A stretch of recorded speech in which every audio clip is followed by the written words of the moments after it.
Virág előadja az 5. osztályt. Szeretném bemutatni a cirkusz tagjait. Először lássuk a bohócokat. Laci bohóc és Miki bohóc.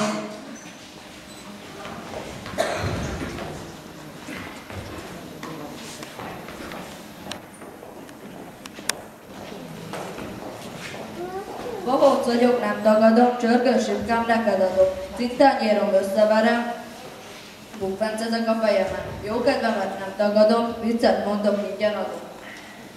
Bohóc vagyok, én nem bánom, a táncot is megpróbálom.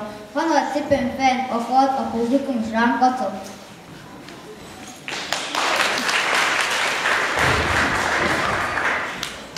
Most pedig következzenek a kötéltáncosok. Szandra táncos és Timi táncos.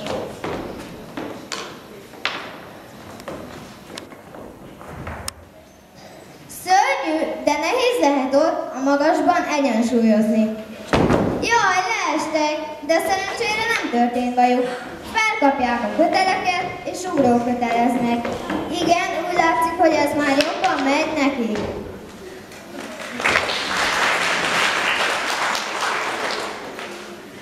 Ezután a produkció után lássuk az erőembereket. Szabi erős és Kriszti erős. Micsoda izmok, micsoda erők! Végül is nagy nehezen felemelték a nehéz súlyokat.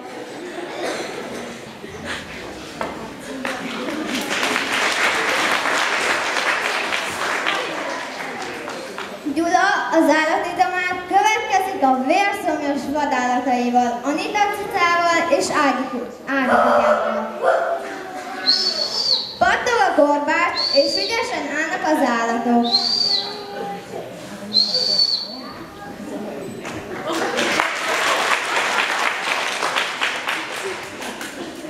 Köszönjük szépen, most pedig következik Piranda Aranka a jósnő.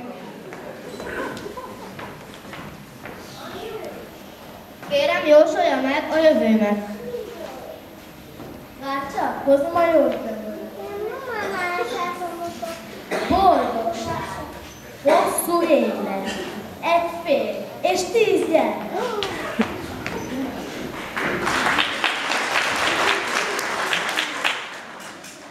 Végül nézzük meg az egyensúlyozó művészetet. Szilvi művésznő és Nati művésznő. Hát bizony ez nem megy, de semmi baj, a művészek megoldják az apró kellemetlenségeket, és derekukon, karukon forgatják tovább a karikákat.